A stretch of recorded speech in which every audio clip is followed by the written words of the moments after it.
Hello, Taylor. Hello, Annie. I find you to be very gentle, very soft spoken. You always have been like that? I'm not naturally gentle. I'm naturally quite arrogant, a little bit harsh in my choice of words. It's something that I had to work on. Yeah, you served in the military, so it's kind of difficult to imagine such a soft spoken person, such a gentle person used to be in the military. Yeah, the army is not a place for gentle people. You'll get your feelings hurt very quickly.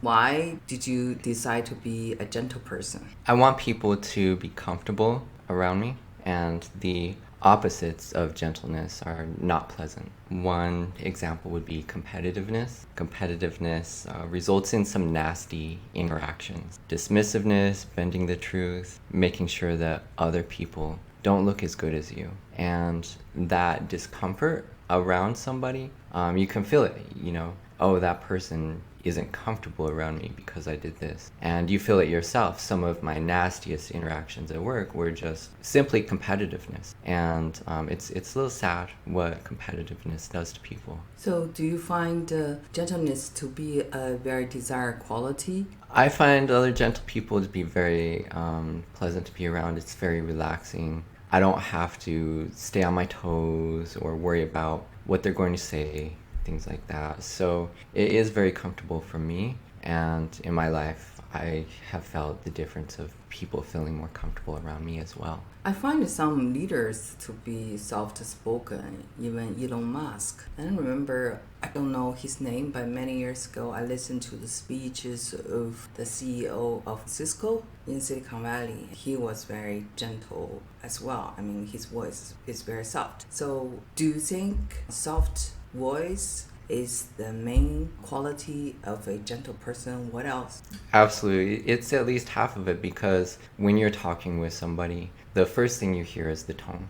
And if it's a harsh tone, they could they could be saying something nice, but that harsh tone or their pitch is uncomfortable to you. You still won't feel comfortable hearing their voice itself. And then the other part of it is the choice of words. So being gentle means being soft-spoken. Not necessarily soft-spoken, because we have this idea that people that are soft-spoken aren't heard or listened to. And it's really about tone and a bit of melody sometimes, I guess, as well. So would you say that being gentle is the same as being a gentleman? No, a gentleman would make people feel comfortable through their actions, through their courtesy, common courtesy. And then the impression that I have of gentleness is being cautious of other people's feelings to begin with. And so you're not following rules or, doing certain habits like opening doors for people. Gentleness is more about, at the core, you are sensitive to how other people feel, and you don't want them to feel bad. Yeah, it's just not very aggressive in your voice. Am I right? Yeah. What else? And then there's the choice of words. You don't want to be too harsh about the way that you talk to people in your choice of words either. So as far as considering how other people feel, that has some implications as far as not assuming too much, and abandoning some qualities or suppressing some qualities like arrogance. Because when you're arrogant, people don't feel listened to. And if you can know a lot about a topic, but people won't want to learn from you if they don't enjoy being around you or talking to you.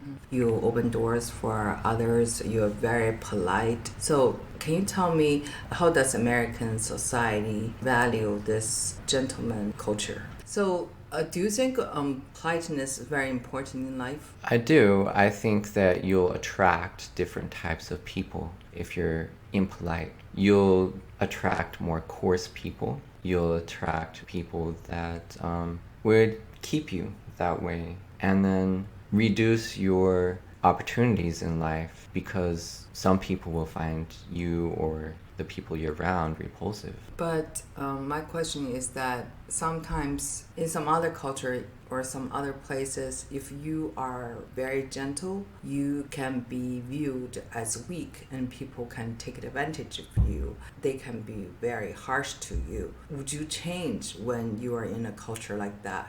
No, I would change the culture that I'm in. How are you going to change a culture you are in?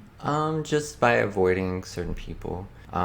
If somebody has authority over you, over me, I would, have to yield naturally. But I can choose how much I take their behavior to heart, and I can also manage my time so that I'm spending, avoiding them as well as much as possible. About politeness, do you think sometimes it's very necessary, or some people they want you to be very real, or they think, oh, politeness is a little bit fake? How would you react to that? I think that if you're coarse too much of the time, it doesn't give you as much impact. People are just scared of you, right? And it's like the girl who cried wolf. This girl, she claims to see a wolf and frighten the villagers to come out, and she's just playing a prank. And she does it over and over again until finally there really is a wolf and nobody listens to her. And if you have these patterns in life of always acting like something is urgent or always acting like something is the most important thing in the world, you lose some of your impact. People are just scared of you. You don't actually make people feel like something is severe because you're the girl who cried wolf. So you have this contrast. If you're a humble person and you assert yourself, it's going to carry more weight than a person who is over assertive of themselves or thinks too highly of themselves. If you're gentle and you became angry, then it's going to have more weight as well, because you have that contrast. This really gentle person is angry. This must be a really serious situation. So what about the word humble? Is that equal to gentle? I think they overlap. If you're humble, you will have some gentle attributes, definitely. So I grew up in Beijing. I feel like that it's not a place to be humble or gentle, because if you are like that, you can be bullied easily in school and at work. Yeah, I think it's important not to draw too much attention to yourself if you, you don't feel safe.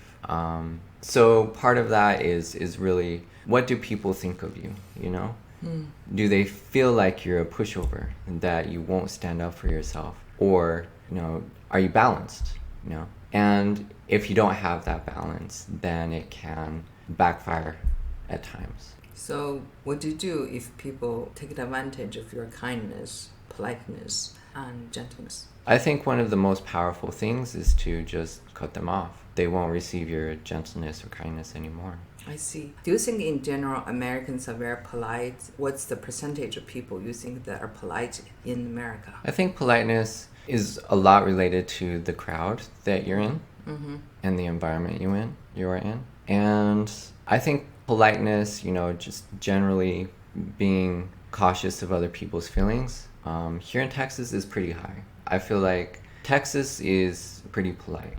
Yeah? So in Texas, maybe 60 to 70% polite. You have been to China. Give the rating for the Chinese people's politeness. It's hard for me to say because I didn't understand everything that was going on. I couldn't understand all the conversations. But I would say at least 50%, I guess. Just in meeting people on the streets, in the stores, day-to-day life. As a foreigner, I think I experienced a lot of politeness. So I might be biased, but from my experience alone, definitely more than 50%. So the Chinese friend that met you, they tell me that they find you to be very gentle, so they don't meet this type of gentleness in their daily life. So they're very impressed by this. I think that's a testament that people feel more comfortable around you when you're gentle. And even though we don't speak the same language, you can still feel it. And this reiterates how just your tone alone can make people feel more comfortable. I think it's not just to make people feel comfortable, it also makes you feel peaceful, isn't it? Yes, absolutely. And I can feel that myself.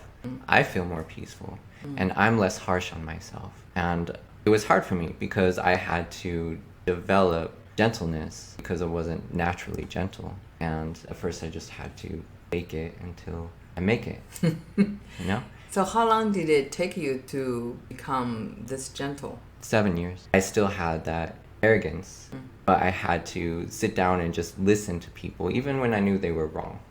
Because people don't just want to know the truth, they also want to feel comfortable. They don't want to just relate intellectually, they also want to relate emotionally when they're talking to people. There's a Chinese phrase called 厌蠢, detest stupid people. So people sometimes tend to get very impatient with the stupidity of other people. Do you think that was the major reason that you wanted to change? It was certainly involved because arrogance was part of the reason I wasn't gentle. But I also want to mentor people, I want to teach people. People just won't want to learn from you if they don't like you. I see. It's hard for me to imagine you are not gentle because every time I talk to you, you have a very soft-spoken voice, and you are very patient, you are a good listener. So what was your like before? Well, I'm very curious and I like to delve into technical topics and learn them from the foundation up. And I have a natural tendency to just learn a lot about topics I'm interested in. And that gives you a sense of knowing that you're right. You know, you're an expert, you know more than other people. And that's arrogance. So I did have a sense of arrogance about how I would talk about my areas of interest. And I would be confident that I'm right and they're wrong and, overly assertive, overly confident. I'm never going to be correct 100% of the time. And if I'm overconfident in myself when I speak to people without listening enough, I just embarrass myself. I don't want the other person to see an overconfident person being wrong, and then they still have to listen to me for advice, I feel like kind-hearted people respect gentleness. You have a gentle voice, a nice tone to talk to people, even though your hand is very firm. It don't change, and you become more persuasive. I think is the emotional relationship. You feel more emotionally connected. Somebody cares about your feelings. I'm showing you that I care about your feelings by being gentle to you, not being harsh, not talking down to you. I'm just talking at your level. If I know more than you, it doesn't matter. We're still two people talking together. True power is to be like water. In Chinese, there's a phrase called 上善若水, which means the highest good is like water. Supreme goodness is like water. The best virtue is like water. That makes sense. You're less rigid. You have less expectations about what's going to happen. You have more mind and heart. You listen to other people. Accept prizes. Just being gentle, you benefit without competing. You don't have to put the other person down to prove your own point. So humility helped me on my path to gentleness. I had to overcome certain aspects of myself, become more gentle, and to for other people to feel more comfortable around me. That's very smart. There's a Chinese saying called 谦招益招损, which means humility yields profit, pride divides loss. So I guess your politeness and your gentleness is a way to show your humility, which I think is not quite American culture. Humility is not quite American culture, but many people are very polite. We can talk more about this in next episode.